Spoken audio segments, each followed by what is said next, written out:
Stanford University. Welcome to Stanford CS 193P, Developing Applications for iOS, winter of 2017. This is lecture number 7, and today we're going to talk a little bit more about Swift.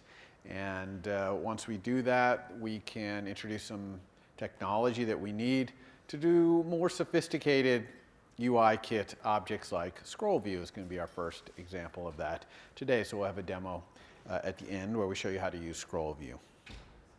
First thing I want to talk about in Swift is error handling. So far, we have not called any methods that can generate an error, or what we call throwing an error.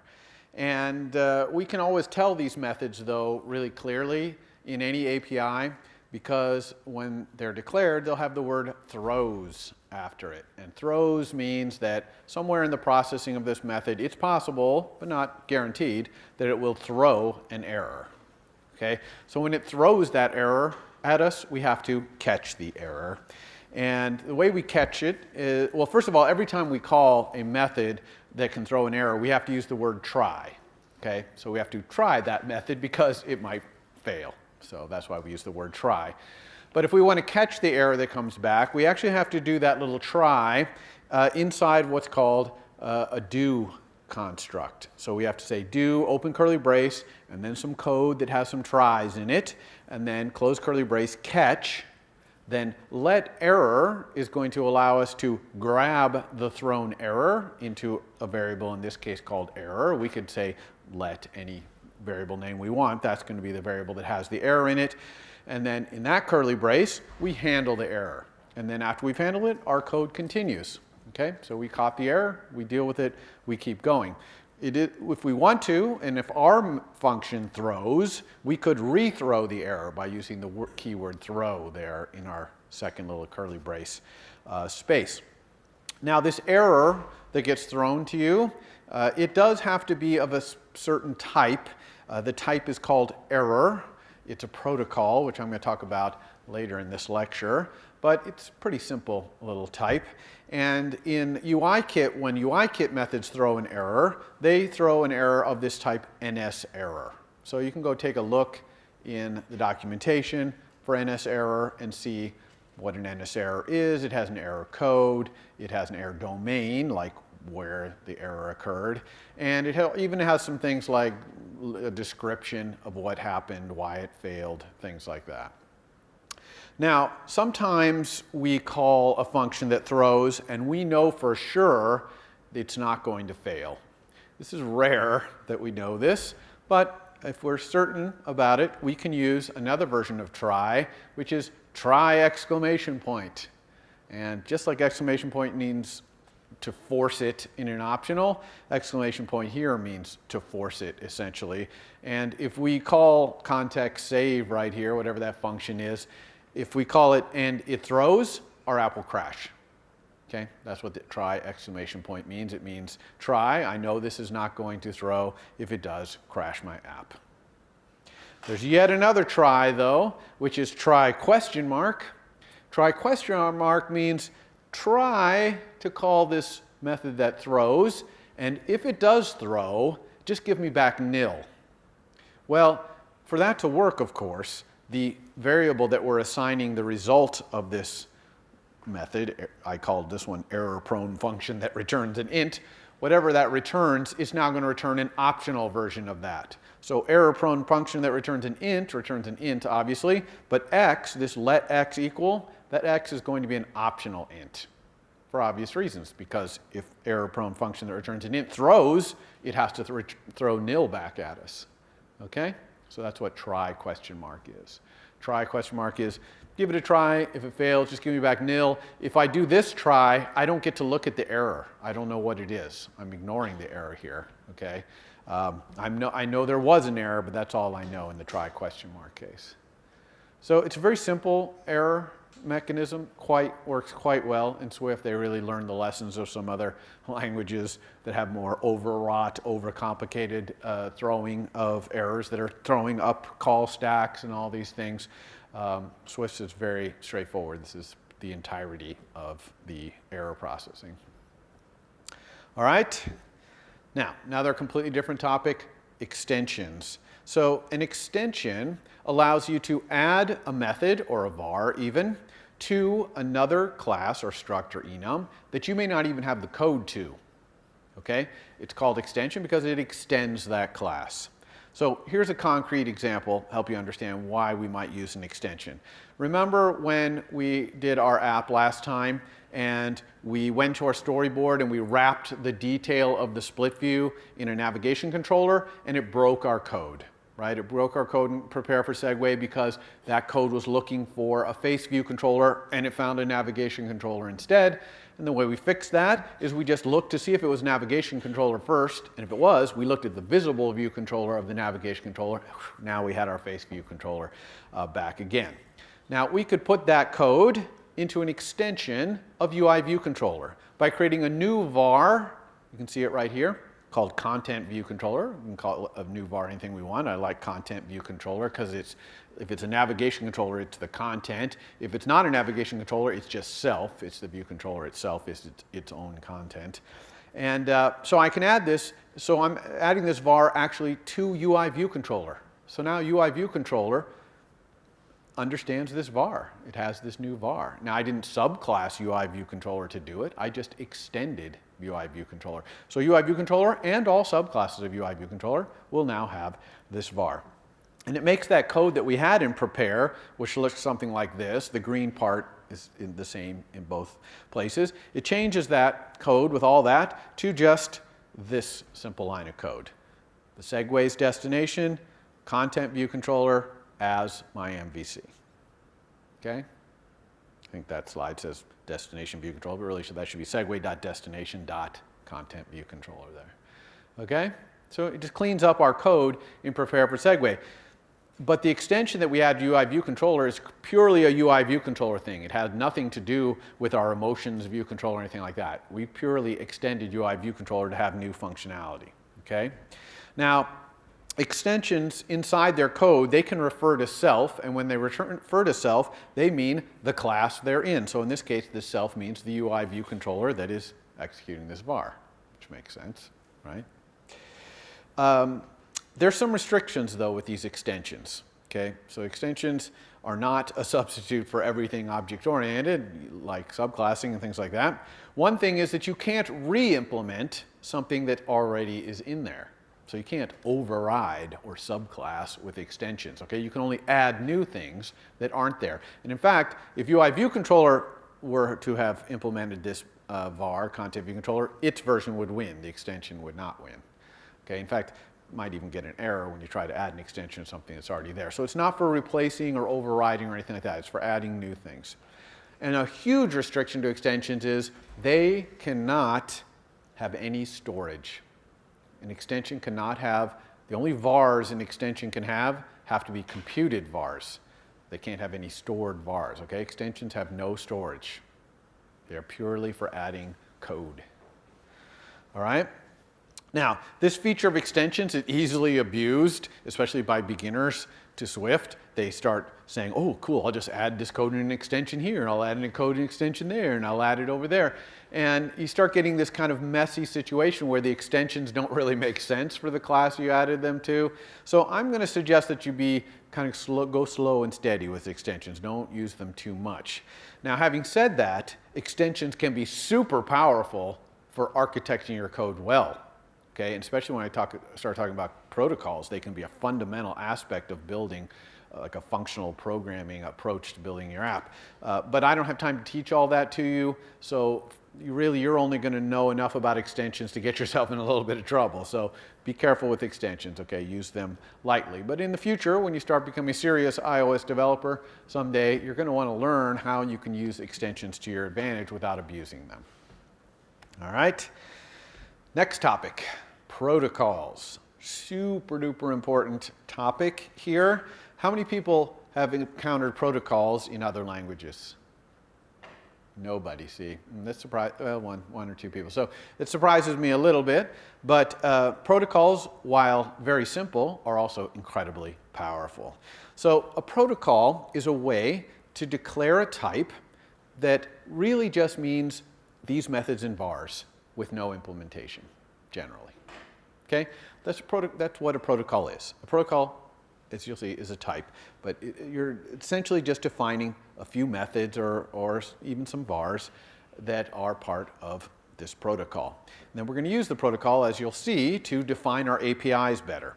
It allows you to create an API that lets the callers pass anything they want, any class or struct or enum even they want to this API that you create, but it allows you, who's receiving it, to ensure that that class or enum or struct implements certain methods or vars that you need.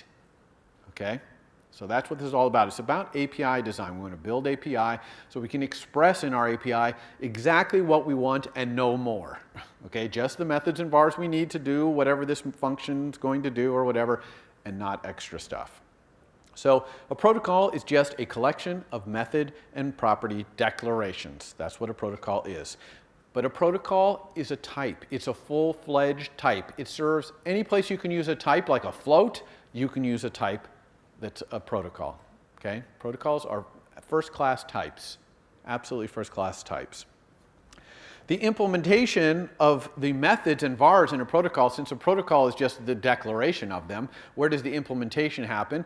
Well, mostly it happens in classes and structs and enum that claim to implement that protocol or conform to that protocol, we say. Okay? So if I'm a struct and I want to say, yes, I want to conform to protocol X, then I have to implement all the methods and vars that are in protocol X, right? Because protocol X is just a declaration of them, it's not an implementation. Now, you can also do implementation of a protocol in an extension, but I'm going to put that on the shelf for a second and talk about that in a few more slides. Okay? But primarily, a protocol's implementation happens in conforming or implementing classes, structs, and enums. Now, the three parts to a protocol. One is the declaration of the protocol. That's really simple. It looks just like declaring a class or a struct or an enum, but there's no implementation. Okay? The second part is the class or struct or enum that claims to conform to that protocol, that claims that it implements that protocol. And then, of course, there's the actual code that that class, struct, or enum that claims to implement the protocol actually does implement the protocol. So that's it. Those are the three parts of using a protocol, both the declaration and then the implementation. Now, I'm going to talk about a feature with protocols called optional methods. This is not optional like the optional type. This is a different optional. It means that the methods in the protocol are optional. You don't have to implement them, and you can still say that you implement this protocol. Now, this is an Objective-C thing. This is not really a Swift thing. In Swift, when you have a protocol and it has a bunch of methods in it, if you're a struct or a class and you want to say you implement that protocol, you have to implement all of them. All right? In Objective-C, though, that's not true. In Objective-C, some of the methods might be optional, in which case you can claim to implement the protocol and not implement those. So if we have a protocol that has these optional things in it, it has to be marked OBJ-C. So you put this little @ OBJ-C before the word protocol, and that says this is an Objective-C protocol. And then inside the declaration, you can put the word optional in front of any funcs or var that you want to make optional. Okay? So this is going to be used for something called delegation, which I'm going to talk about in a few slides, which is an Objective-C thing that is brought forward because it's in UI-Kit so extensively. It's brought forward into Swift using this @ OBJ-C protocol. Okay? But back to protocols in general. So let's take a look at what a protocol looks like to declare. So here's the declaration of a protocol called some protocol. And you can see it looks just like declaring a class, a struct, or an enum, right? You got the keyword, which is protocol instead of class, struct, or enum, and then you got the name. Now, after that, though, there's a colon and other protocols. These protocols are called inherited protocols. Some protocol inherits these two protocols. And what it means is that anyone who wants to say, yeah, I implement some protocol, they have to implement those too. Okay, they have to implement all three of these protocols, some protocol and its two inherited protocols. So protocols essentially have multiple inheritance. How many people know what multiple inheritance is in object-oriented? Only a few of you. So multiple inheritance just means like you could have 2 superclasses or 3 superclasses. Some languages support that. Swift does not, but Swift does support multiple protocols that you can inherit from. Okay? Now, the protocol inside you can have properties and you can have funcs. And if you have a var, a property, you have to say whether it's a get and set property or whether it's just get only. And you do that with the curly brace get set or curly brace get. So you have to put that curly brace something in there that says whether you're going to be a get set var or whether you're just a get only var. Any function that the protocol expects would mutate the thing implementing it, like a struct or implementing it, you have to mark it mutating. Now, if a class were to implement this protocol, it wouldn't matter, because classes don't have to mark themselves mutating.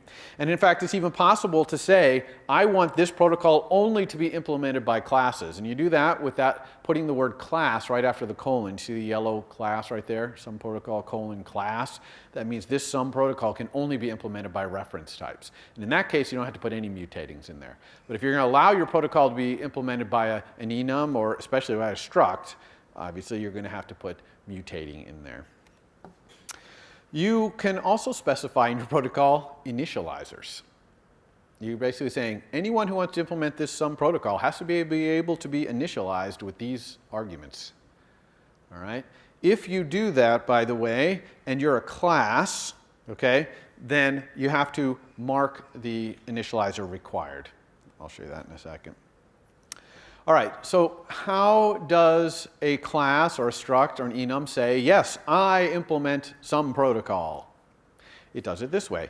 A class, right after its superclass, just puts a comma and the protocols it implements. And it can implement any number of protocols there. So this class, called SomeClass, has a superclass. It's called superclass of SomeClass. And it also implements two protocols, some protocol and another protocol. Now, inside of SomeClass's implementation, it must implement all the methods and vars in those two protocols, unless it's an Objective-C protocol and they're marked optional. Okay, the methods in there are marked optional. That's the only exception to that. All right, structs or enums, exactly the same. It's just they have no superclass. So here's an enum saying that it implements those two protocols. Okay, and here is a struct saying that it implements those two protocols. Now, you can have any number of protocols implemented, and as I said, the inits have to be required. The reason that these inits have to be marked required here is that what if a subclass is SomeClass right there, and it does all the initialization game such that this is no longer a good initializer, because maybe this was a required initializer and you didn't override it, so now you have your own new designated initializer, et cetera. Well, that would be bad, because that would mean the subclass of SomeClass would no longer conform to that protocol. And that is not allowed. If a class conforms to a protocol, like some protocol, all of its subclasses have to continue to do that. And they'll inherit that from their superclass, except for inits are the one thing that can be uninherited by the rules of inits. Okay? One thing that's very interesting is that you are allowed to add protocol conformance to a struct, a class, or an enum using an extension. Okay? As long as you can do it without any storage, you can do it in an extension. You just say extension, something, where something is the class, struct, or enum, colon, some protocol. And that's saying I'm creating an extension to that class, struct, or enum that implements this protocol. And then inside that extension, you have to implement all the methods of the protocol. Okay, understand what I'm saying there? Okay. Let's talk about protocols being types. What do I mean when I say a protocol is a type? So I got an example here. I've got a protocol called movable, and it just has one function in it, a mutating function called move2point. Now I have two data structures here. One is a class called car, and it's movable. Okay, the car is movable, but the car has other methods like change oil. You can change the oil of the car. And similarly, I have this struct called shape. It also implements movable. Look, see, mutating func move2point. It actually implements that. But it also has a function called draw, because it's a shape and it can be drawn on screen. All right? So all three of these implement this, all two of these classes implement this protocol move2. Do you see that? So do you see that they're all movable? Okay, a car is movable, a shape is movable. That's how we would describe those. So I created two little vars down here, a Prius, which is a car, of course, equals a new car, and then I created a square, which is a shape, of course. So I've got a Prius and a square here, and let's see what we can do with the Prius and the square. First, I can create a var whose type is movable, called things to move, and I can assign it to Prius, because a Prius is movable. So if I have a var that is of type movable, of course a Prius can be put in there. Everyone understand that? And I can even say thing to move, move to this point, because thing to move is a movable. So if it's a movable, it has to implement move to point. So I can say that. However, I cannot say thing to move, change oil. This is the critical thing to understand. Okay? Even though I put a Prius in thing to move, that var is not a car, it's a movable. And movables don't know how to change the oil. Cars do, but movables don't. So what matters is the type when it comes to sending the messages, not what's actually in there. Everyone understand that? Now, of course, I could also say thing to move equals square. That's perfectly legal as well. Okay, square is not even a class, it's a struct. Okay, it's not a car, it's a shape. But they're both movable, so that var, thing to move, which is of type movable, can hold either of those things. In fact, I could even create an array, things to move, which is an array of movable, and then I could put a Prius and a square both in there. Even though they're completely different classes, types of things, okay? They can both go in there because they're both movables. So the type of thing in that array is movable. What it actually is doesn't matter. Okay, are we cool with that?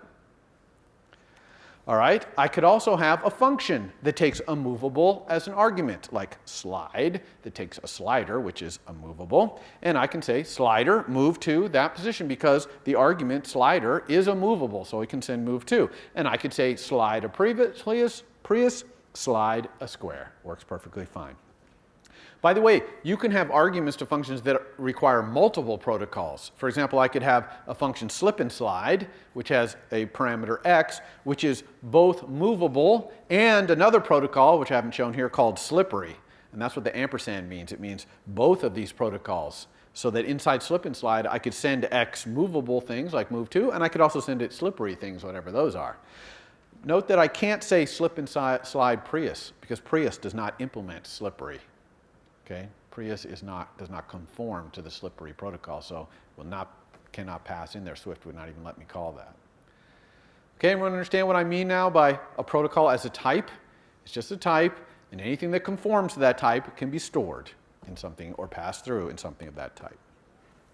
Now, I'm going to take a couple slides here and talk about the advanced use of protocols. I'm not going to ask you to do that in the 9 or 10 weeks we have here, because it is kind of advanced use, but I think it's important that you understand that this exists, because all of Swift's standard library, arrays and dictionaries, all that stuff, is all implemented using protocols. Okay?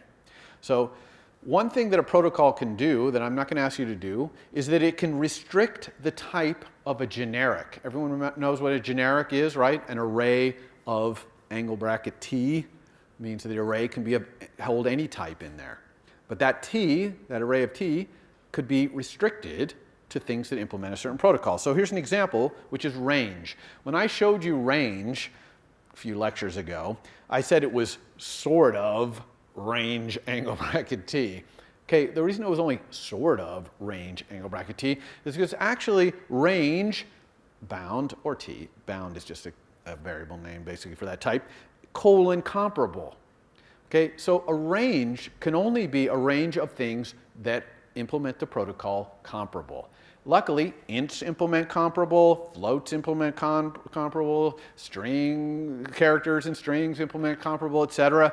So these things all implement comparable, so you can have a range of ints, a range of floats, whatever. Okay, now why does range want the thing in its range to be comparable? Well, it's because it wants to make sure that its lower bound is always less than its upper bound. I think on the other slide I said it was start index and end index, which is actually not range, the range struct, that's countable range, and those kind of things have that. You rarely use just a straight range. You're almost always using the countable range or closed countable range or one of those. But anyway, so that's why it wants the type that it can be generic for to be comparable. So being able to restrict these generic types by some protocol is really super powerful, okay? Because it allows you to build much more wide variety of generic data structures, because you can make it so that they have to implement certain things to work. All right. Now, also, you can use generics to declare protocols. So you can have protocols where the methods in vars might be a generic type. Okay? So now you can have these protocols, kind of meta, but you can kind of have these protocols that can be describing behavior that can work on generic types, or maybe work on generic types that implement certain protocols. Okay? Now, this is probably hard for you to imagine where this could go, but it really can go. Okay? So you're really opening up a lot of power here by adding generics and constraining these generics using protocols. Again, remember that you kind of get multiple inheritance with protocols, and I'm going to show you an example here with countable range. So countable range is the type of struct you get if you use 3 ... less than 5. Remember I showed you that? Like if you're doing a for in and you want to come 4 to 5 not inclusive, use 3 ... 5, you get this countable range. Well, let's think about what countable range is. Countable range is a struct that implements a ton of protocols. Okay, here's some of the interesting ones it implements.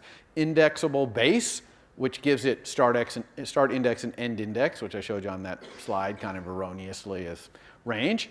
It also implements this method index after, so a range can move forward because you can always find the next indexed. And it also does subscripting, so you can take a range and get subscript sub 3, and it will get you the fourth one in there. Right? So that's all, that protocol is called indexable base. Then there's another protocol called indexable, which actually inherits from indexable base, which has index offset by. So now you can move through the range more than just to the next one. You can move farther ahead. There's also bidirectional indexable. Now you can go backwards, index before. Okay?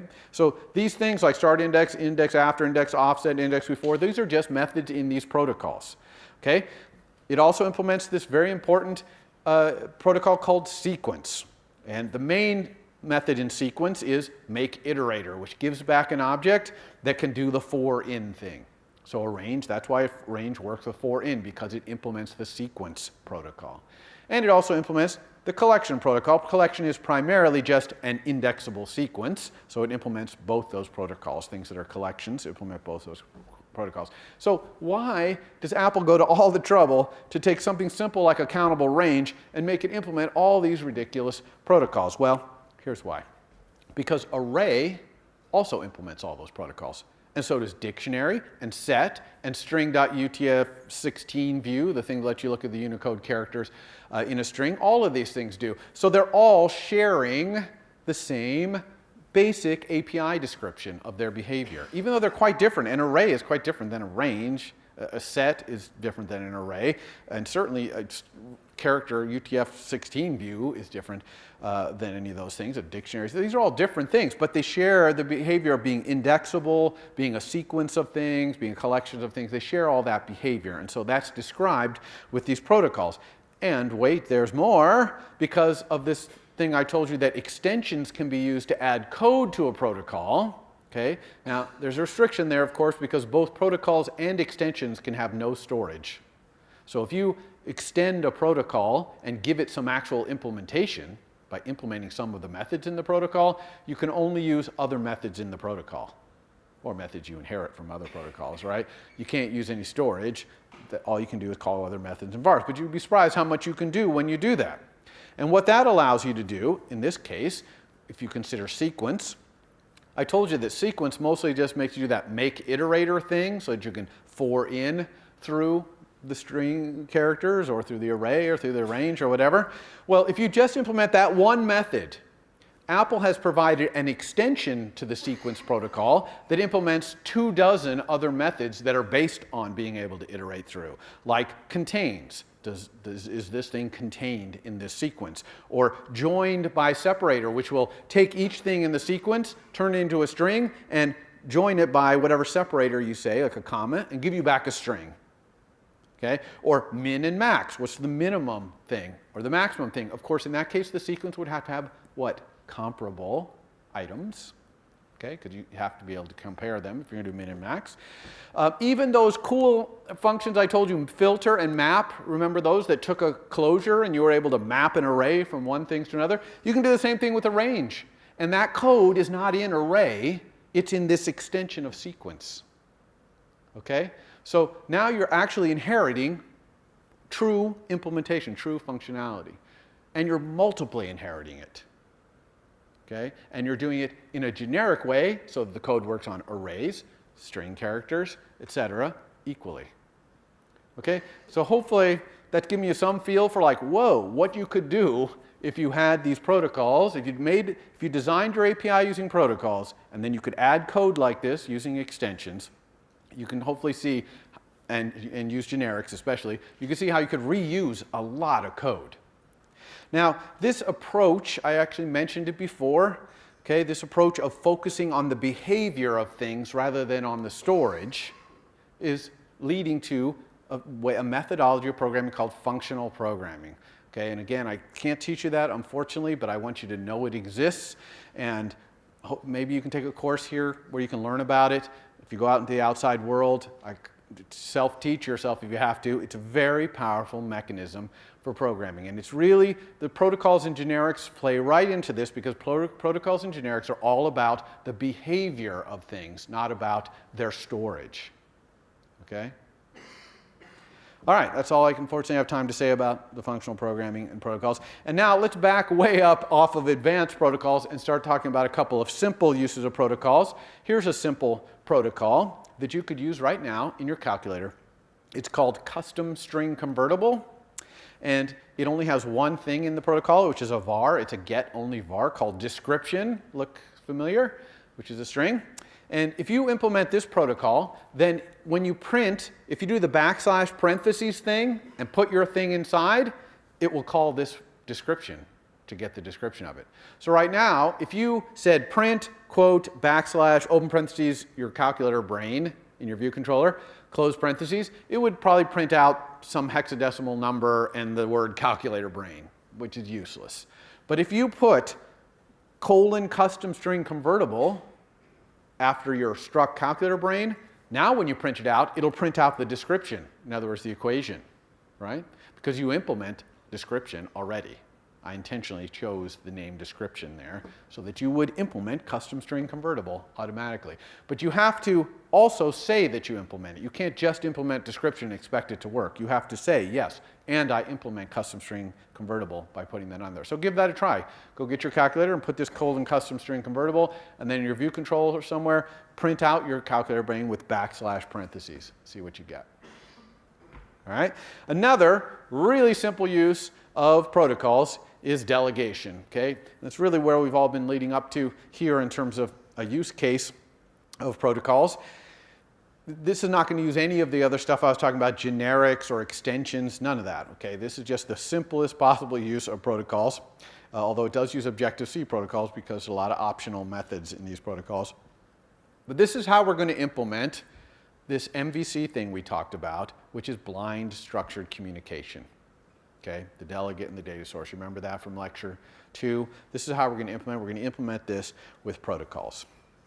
So here's how it plays out to use protocols to do that delegation. First, view, some UI view thing, okay, like a scroll view, for example, or table view, which we'll talk about next week. It declares a protocol which has all the will and should and did methods I was talking about. So I will scroll to here. Should I allow scrolling in this direction? Those kind of methods. It implements a protocol that just has those methods listed in it. It's going to be an Objective-C protocol. They're almost all going to be optional.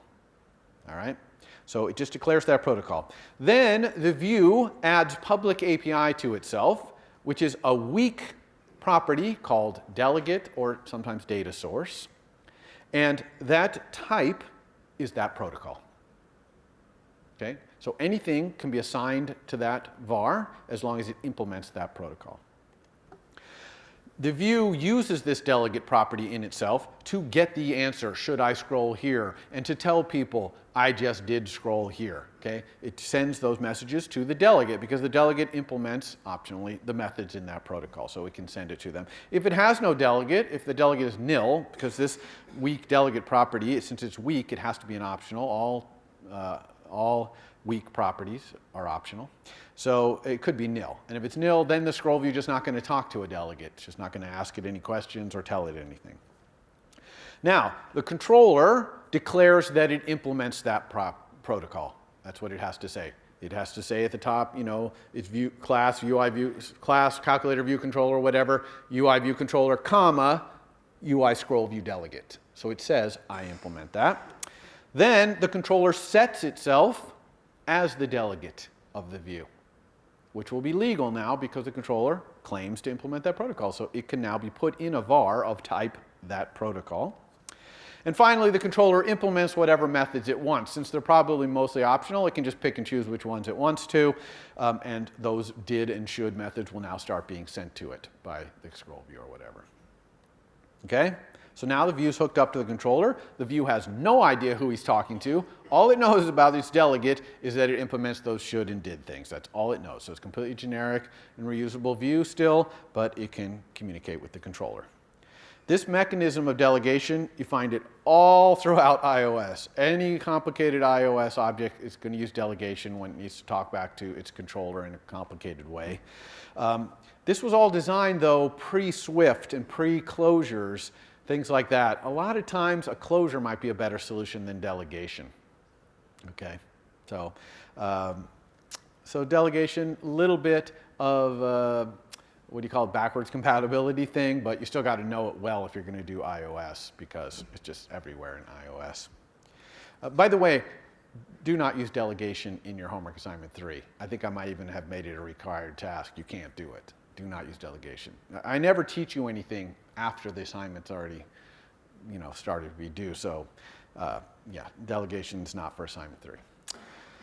All right, so let's take a quick look at what this looks like code-wise for scroll view. First scroll view is going to have a var called delegate. It's going to be of type UI scroll view delegate optional because it's weak. The protocol UI scroll view delegate looks like this. It's got these optional functions like scroll view did scroll and give me the view for scrolling for zooming in this scroll view, etc. Then the controller is going to say, yeah, I implement UI scroll view delegate by doing the little purple or blue or whatever code that is. And in view did load, the view controller is going to say, scroll view's delegate is me. So scroll view, please send me all those messages. And then it would just implement whichever of the methods it wants. Okay, and we'll see this in the demo I'm going to do today as well. All right, so that's it for delegation. Let's move on now to the class here, the first class that uses delegation. It's scroll view. Before I talk about scroll view, I want to show you a little bit how scroll view works. This ancient video I have, this is like, I don't know, iPhone 1 or something. But if you look at the way it's scrolling, it actually is very sophisticated. It can have a horizontally scrolling thing, like the stock charts, and inside of it have vertically scrolling scroll views. So that's scroll views inside scroll views. Okay, and scroll view is smart enough to know whether you're swiping sideways or vertically to make it scroll. Okay? Now, let's talk about how you put something in a scroll view so you can scroll around in it. You do it by adding subviews to it. So let's review how we add subviews to a normal view. So I create a view like a logo view, and I set its frame, which is where it's going to be in its super view, and then I just add it to its super view. So here I'm saying view.add subview logo. View is probably the top level view in my view controller. We know that there's a var called view for that. So a scroll view is similar, but before you're doing all that, you're doing a very important step, which is to set the content size of the scroll view. So this is a var content size, it's a CG size, and it's going to be how big a space you're going to be scrolling over. So you got to set that first. It's very important to set that first. But then after that, you just add subview, just like you did before. So here I added this logo view at 2,700 across and 50 down. Okay, and that's it. So now the scroll view is going to scroll around. Oh, here I added another one. Let's add 2 views. Okay, we got 2 views in there. And now the scroll view is just going to scroll around on this content area. See, it's just scrolling around. In fact, you'll even see the white of the content area while you're scrolling around if you do that. Now, of course, you can reposition the views. Let's put this big aerial view up in the corner, and then let's put the Stanford logo so that it overlaps it. And then we can always change our content size anytime we want to not have any extra space, right, and contain the whole thing. So if we do that, then when we're scrolling around, we're not seeing the white background there. Okay? So that's how scroll view works. couldn't be simpler. It's all about that content size. If you forget to set the content size, scroll view will not work. If you remember nothing else from this lecture, remember that. Once it's scrolling around, you can find out information about where it is. You can find out the upper left corner, for example, of where the scroll view is using scroll view's content offset point. And it'll tell you the X and Y of the upper left corner of where the thing is. You could also just say, where is the rectangle that is currently showing the scroll view? Where is that showing in the view behind, like that aerial view of Stanford? But to do that, don't forget that those are different coordinate systems. They're different views, so they have different coordinate systems. So you have to convert. Right? You're going to convert the scroll view's bounds, right? The scroll view's bounds, that's in the scroll view's coordinate system. You're going to convert that to the coordinate system of the view, like aerial. See, I'm doing aerial.convert up there, I'm converting that rectangle. Now, why are those rectangles not the same? Well, a lot of reasons. One, you're panning around, so it's always changing. Two, you might be zoomed. So it might be quite different. If you're zoomed in on that scroll view, then that little rectangle might represent a huge piece of aerial, or it might represent a tiny little piece of aerial. Who knows? So you're going to use this method. We saw it when we were doing the drawing example. I converted center from my super view down to my view. Here I'm just converting the bounds of the scroll view from the scroll view to whatever view inside there that I'm interested in. All right. Now, in addition to so how do we create one of these things? Very straightforward. We drag it out of the utilities area in Storyboard. You can also, it's just a view, so you can do UI view, scroll view frame if you want, but 99% of the time we're pulling it out. You can also pick a view that's already in your Storyboard and go up to embed and say embed in scroll view, and it'll put it inside the scroll view. Okay, so that's another way to do that. Then you just add whatever your too big view is, the view you want to scroll around in, you just add it as a subview of the scroll view, but of course you're not going to forget to set the content size. Okay? That's it. It's really quite simple to use. And you can scroll around in there programmatically. Obviously the user is going to have their touch and they can pan around, but you can do it too by saying scroll rect to visible, and it'll take a rectangle and make it as hopefully entirely fit on screen. It'll do the minimum amount of scrolling necessary to get that rectangle on screen. You can do a lot of other things in scroll view I don't have time to talk about, like controlling that behavior where it only scrolls vertically or horizontally, and it'll kind of on first motion, it'll figure out which one you mean and do that. You can flash the scroll indicators when the thing appears on screen.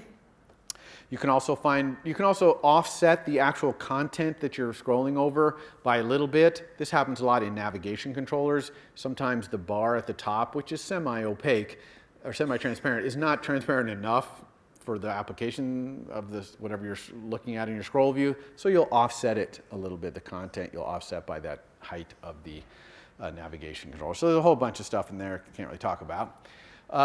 Another big piece of this is zooming. So we've talked about panning around in the scroll view, but you can also use a pinching to zoom in and out. So zooming in and out, the way that works, all UI views have a property called their transform. It's an affine transform, which means it has translate, scale, and rotate.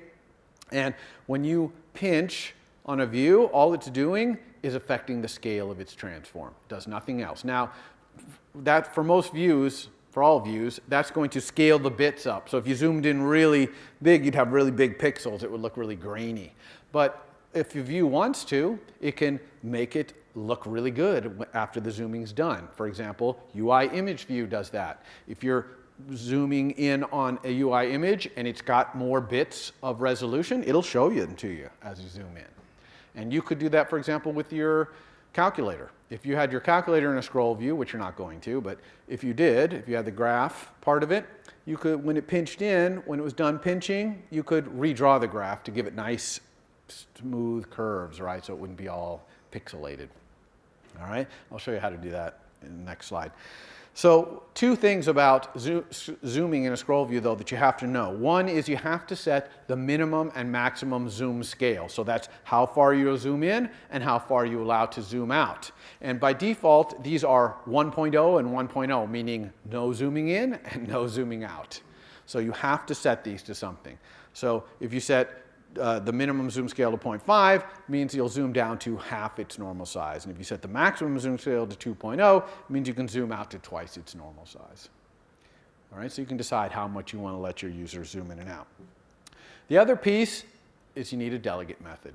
Zooming does not work without delegation, and so you have to implement this delegate method called view for zooming in scroll view. And all you have to do is return the view that's in the scroll view, one of the subviews, the one that you're going to zoom on. Okay, and this is the one whose transform is going to get transformed. All right? So, and of course you can zoom programmatically as well. It's not just pinching to zoom. You can set the zoom scale. Here's some examples how to do that. So here I set my zoom scale to 1.2. Now I'm going to set it to 1.0. See, it goes back to normal size. 1.2, I'm zoomed in 20%. Okay? Or same thing with a rect. If I put a little rectangle right there and I say zoom to that rect, it's going to zoom that rect out as big as it can be. Or if I had a rectangle that was bigger and I said zoom to rect, it'll zoom it down so the rectangle fits. Okay, it's going to do the minimum zooming to get that rectangle on screen. There's lots of other delegate methods, at least a dozen more besides that view for zooming and scroll view. For example, if you wanted to do the thing where you zoomed in and then you wanted to redraw to get rid of the pixelation, you would implement scroll, view, did, and zooming with view at scale.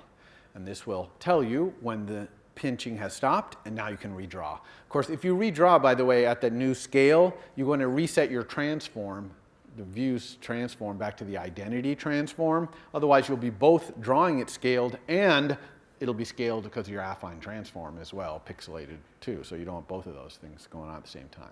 So you would reset your transform here. Okay, so the rest of this is going to be demo. So let me talk about what's coming up here. The demo I'm going to do is a scroll view demo, obviously. I'm going to show you how to do that. I'll show you some other things too, like extensions, things like that. On Friday, we have instruments, okay, performance testing. Really important if you want to do the extra credit in assignment 3, which is a good one, to figure out why your calculator graphing thing doesn't perform as well as you'd like. On Monday, assignment 3, what you're working on now, your graphing calculator, is due before lecture. And then the topic on Monday is going to be multi-threading. We're going to take the demo we're doing today, which is going to be very sluggish, and we're going to make it perform a lot better using multi-threading. On Wednesday, we're going to go into table view, a really important part of the UI kit. There will be an assignment, a table view assignment that goes out on Wednesday. It'll be due the next Wednesday. And there's no more reading assignments. I can tell from talking to some of you that you didn't read that reading assignment, any of them, very closely. And you know, I don't quiz you on it, I don't test you on it, because it's kind of up to you how much you want to learn in this class. It's one of those things where whatever you put into it is what you get out of it. But I really encourage you to at least go through the parts in there that you don't understand and be cognizant of the fact, I don't really understand this, okay? Because then when you graduate from this class, which is, you know, you're getting started with iOS in this class, when you graduate from it, you'll know, okay, that's something I got to go back and really understand better. All right? Okay. So this demo is going to be, again, fresh start. So I'm going to create a new Xcode project, single view application. I'm going to call it Cassini, because we're going to do some stuff with some of the images that came out back from the Cassini probe that went off to Saturn. And I'm going to put it in the same place I put all my apps, the home directory developer. And here it is. I'm going to move XC assets and the app delegate and the launch screen out of the way again. I'm actually not going to move info.plist out, though. We are going to be looking at that today.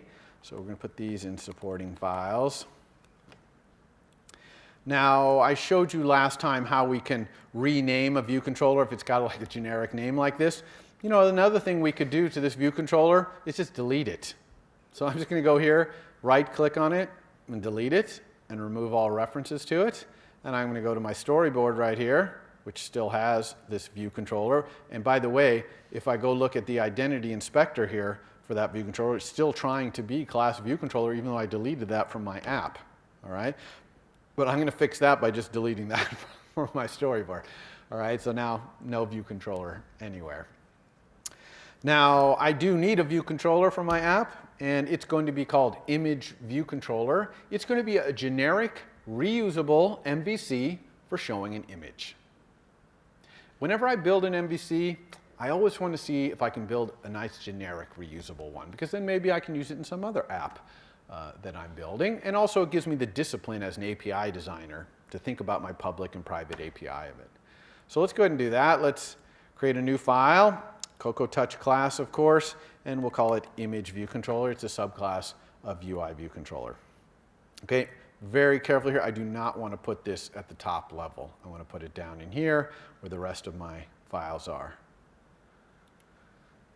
All right, so I got my image view controller here. I don't need, for now anyway, any of the view controller lifecycle. I'm also not going to segue from this MVC, so I don't need any of that. I actually am going to be segueing to it, however, because it's a nice reusable image showing thing. So as you can imagine, I might want to be segueing to it anytime I want to show an image.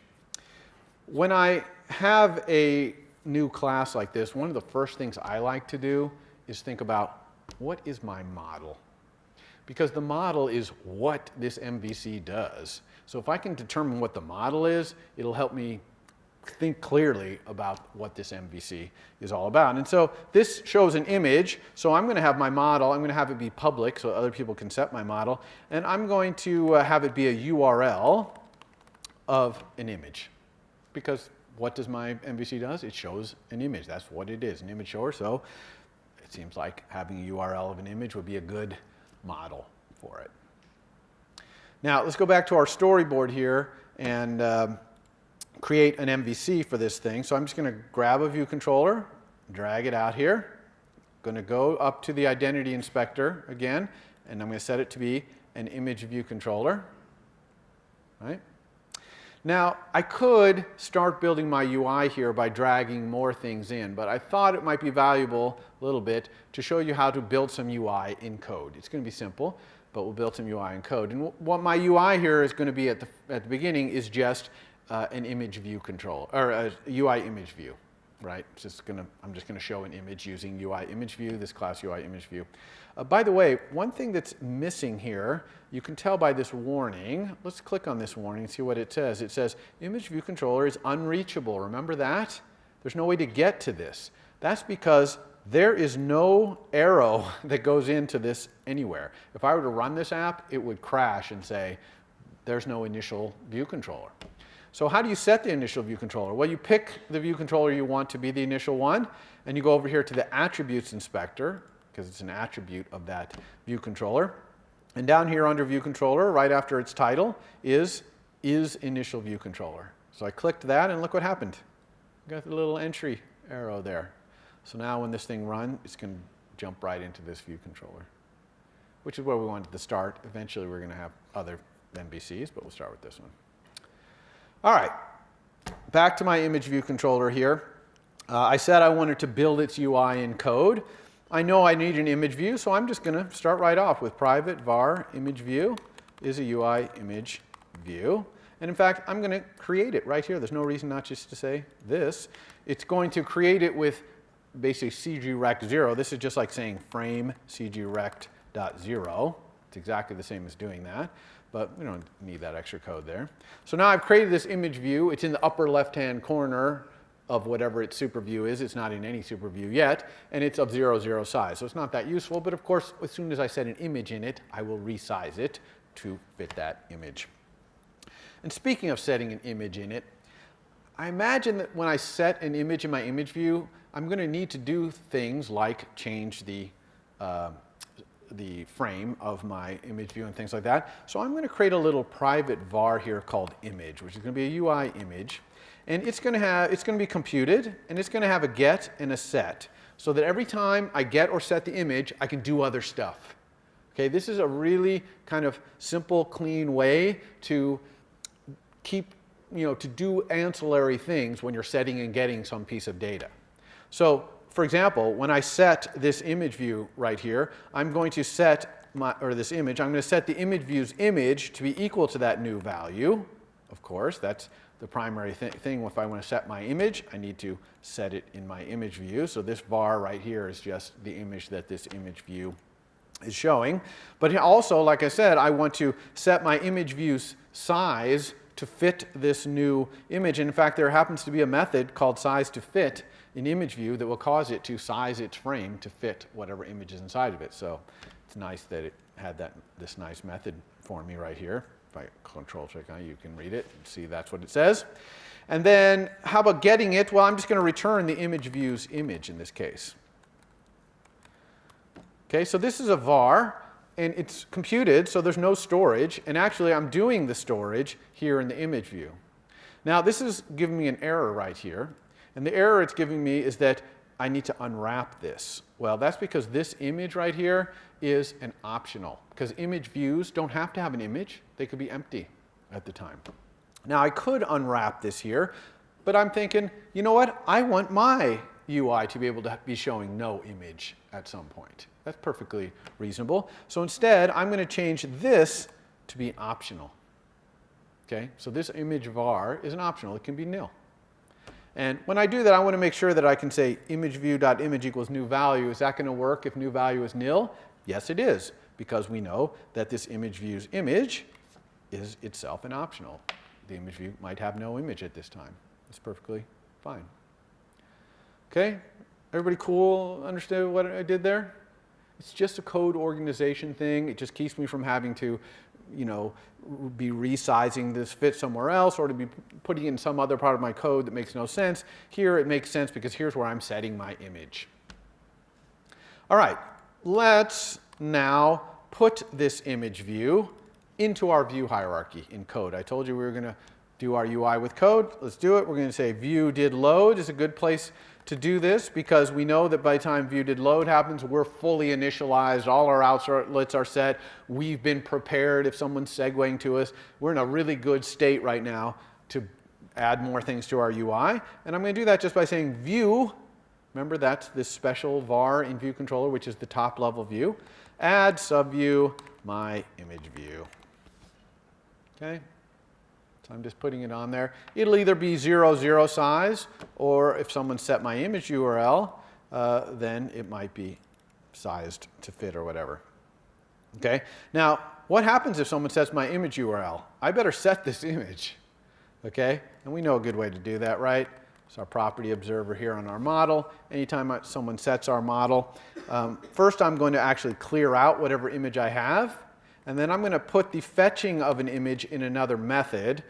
Remember that this image URL might be an internet URL, and this might be slow internet. This might take a long time.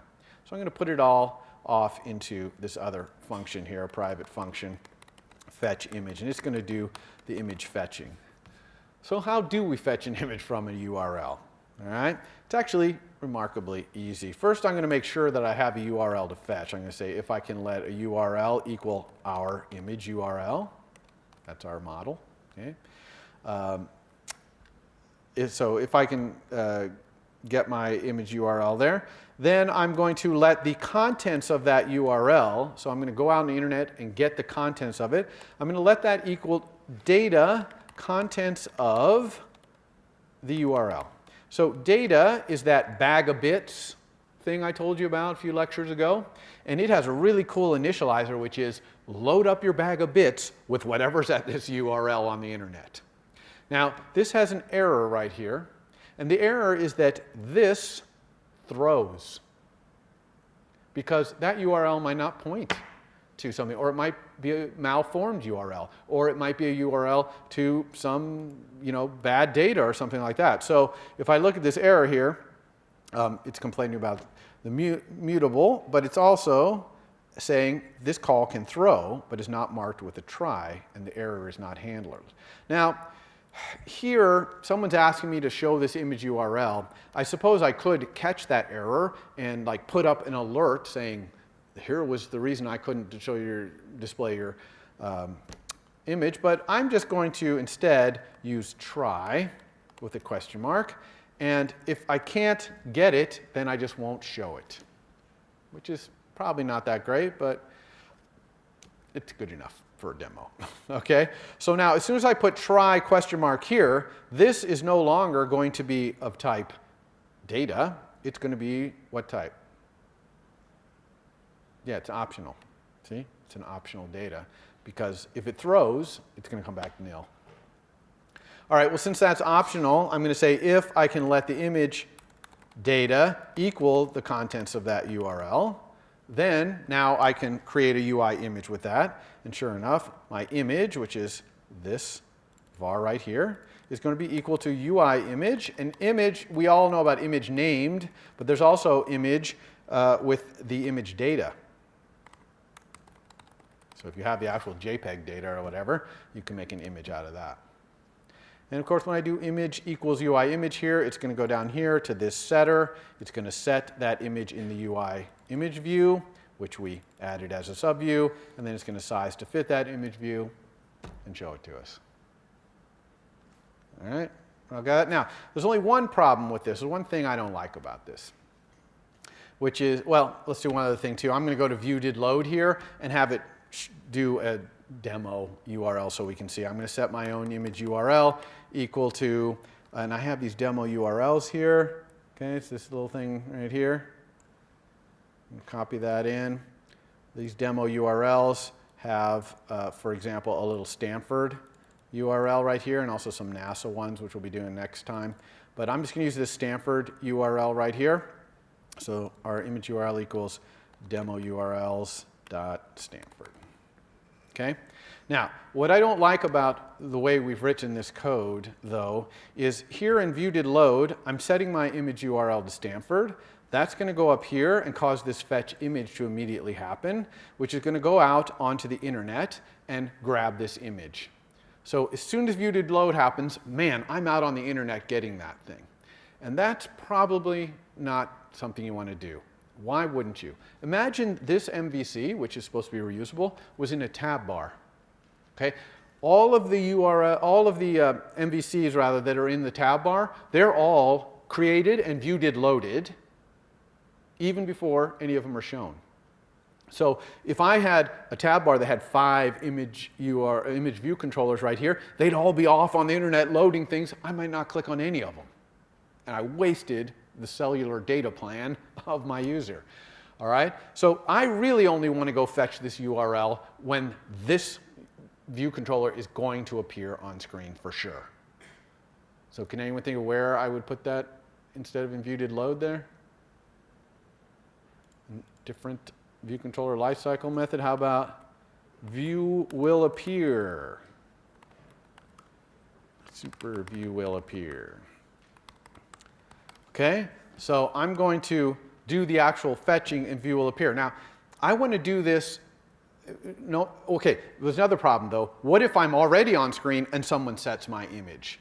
Then I can't do it in view will appear. I got to do it right away.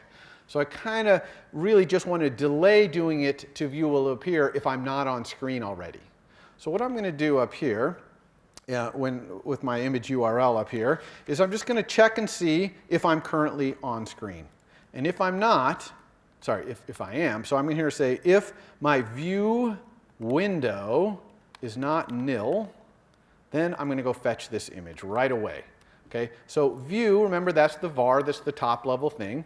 Window is a var that is in all UI views. It tells you the window it's in.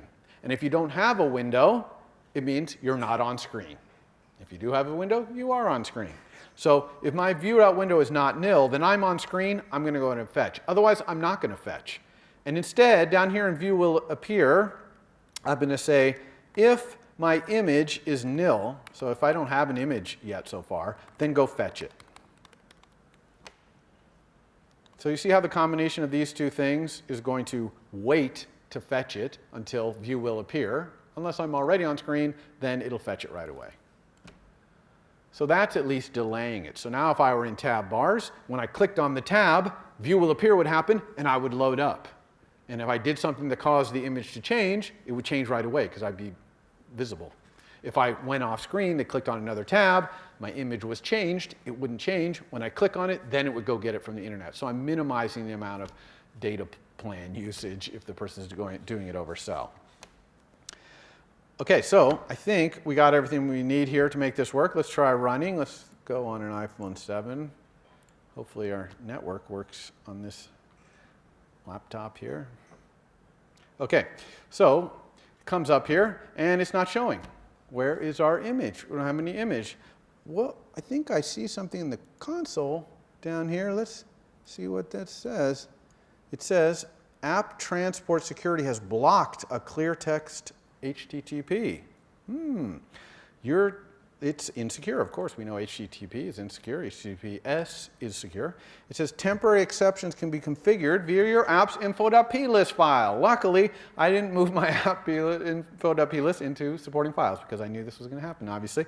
So what's going on here? Well, if you look at the URL that we're trying to load, this Stanford URL, see, it's an insecure HTTP URL. And by default, iOS does not let you load those up. You have to say that you're willing to load those up, untrusted URLs. And you do that with this info.plist. So what is an info.plist? It's really just a list of some settings, some configurations. For example, it shows, will you run in portrait mode? Will you run in landscape left and landscape right? Those kinds of things. It's really kind of runtime configuration that how your app will run.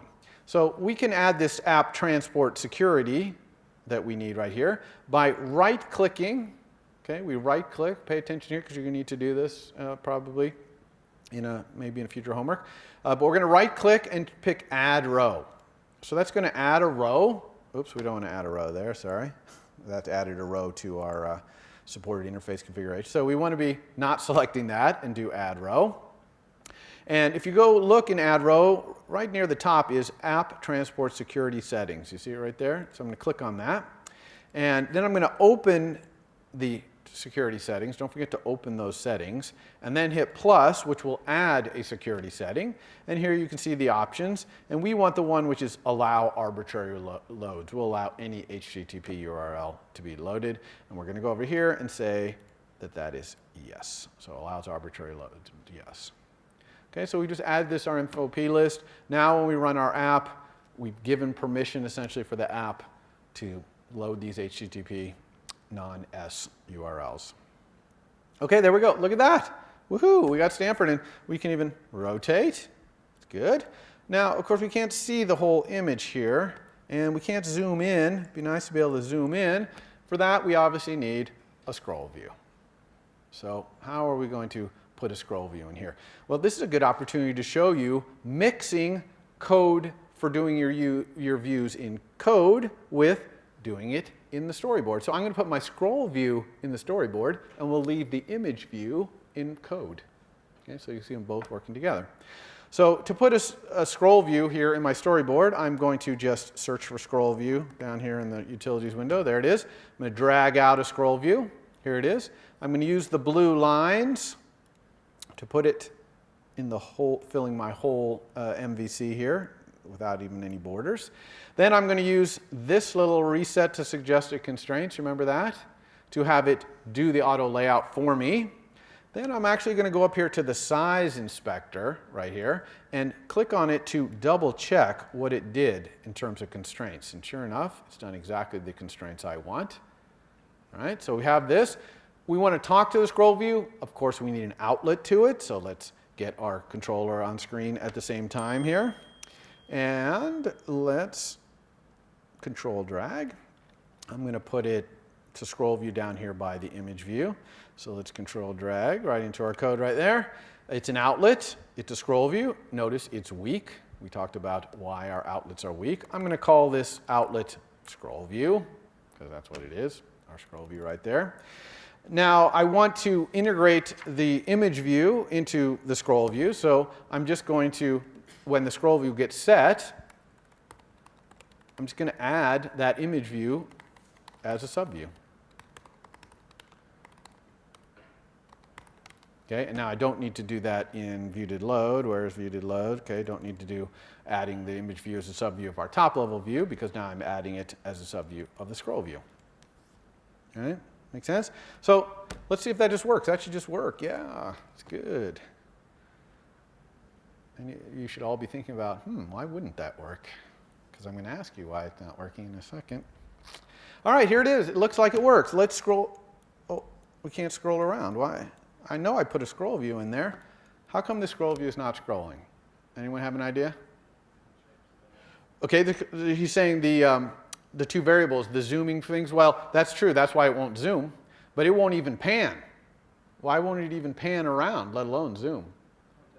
Content size, exactly. We haven't set the content size. So this scroll view actually is panning around the content size. It's just that the content size is 0, 0 in the upper corner here. So when you are trying to pan around, it's like you're not even over that 0, 0 spot, and it's impossible to be over it. So we want the content size to be encompassing this whole image view so we can pan around with it. So let's do that. Now, where do we want to set our content size? There's actually two times that we want to do it. For sure, when our scroll view is first hooked up here, we're going to want to set our content size. So I'm going to say the content size here equals, and what is our content size going to be equal to?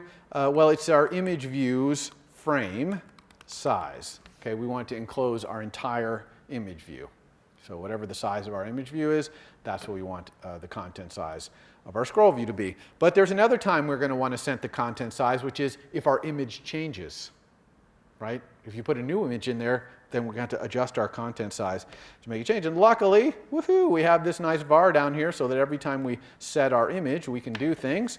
And sure enough, right here, I'm just going to say scroll view.content size equals the image view's frame.size. Now, this might seem good, but actually this is very bad.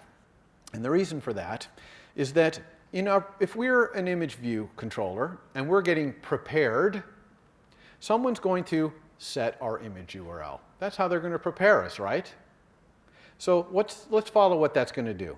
So image URL is going to set the image to nil down here. Set this image to nil, and it's going to try and execute this line of code. And that is going to crash, because when we're preparing, our outlets are not set. So this is nil.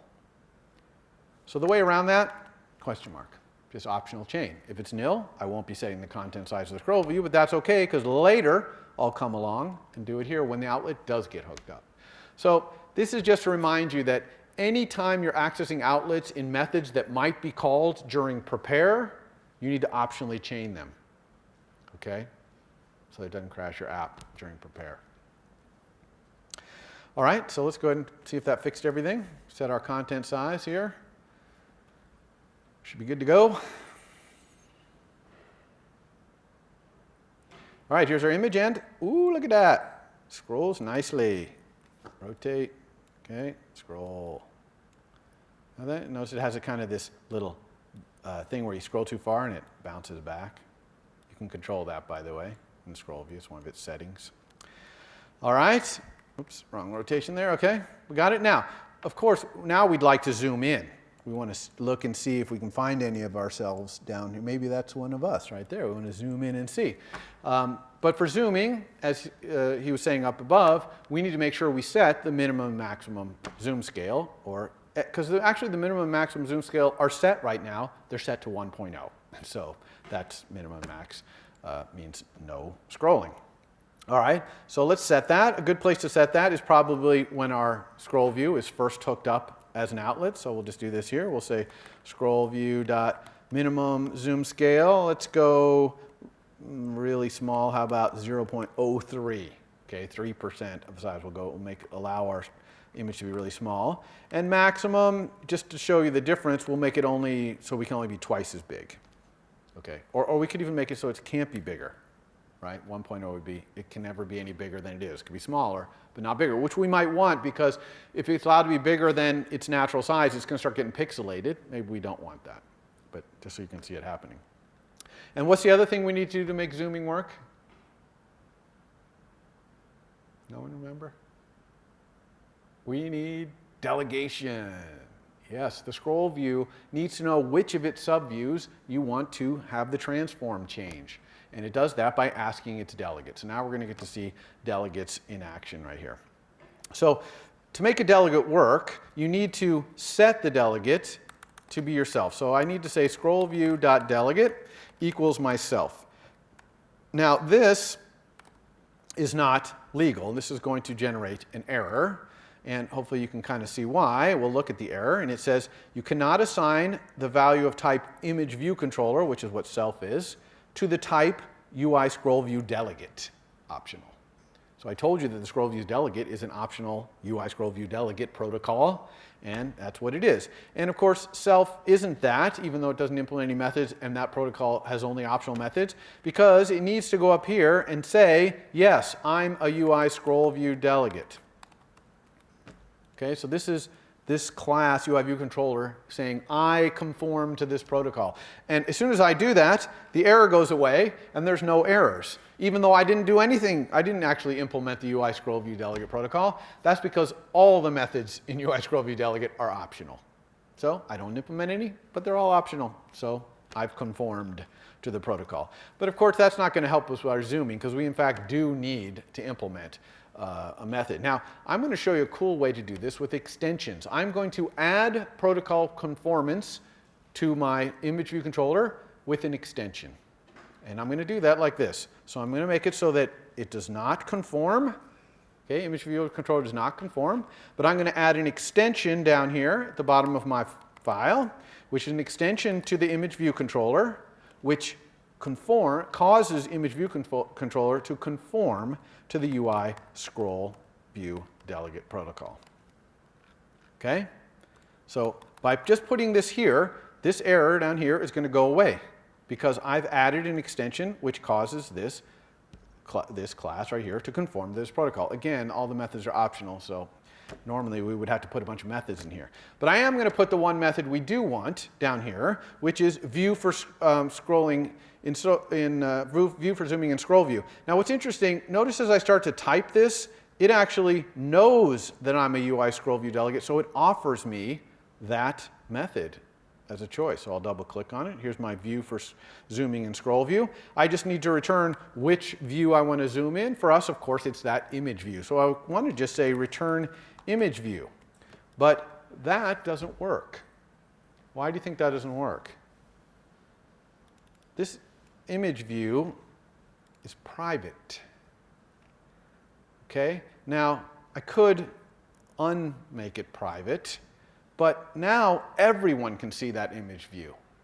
And that's a little too unprivate. So there's another kind of private called file private. And what file private means is it's private to everyone in this file. Okay? So that allows this extension to see this image view. And it's still private to everyone else. Everyone using my MVC who sees this other files, it's still private. They don't see it. But this guy can use it. Okay? So that's a different kind of private, file private. All right, so we got the view for zooming. This is, in fact, the view we want to zoom. So let's go ahead and take a look here.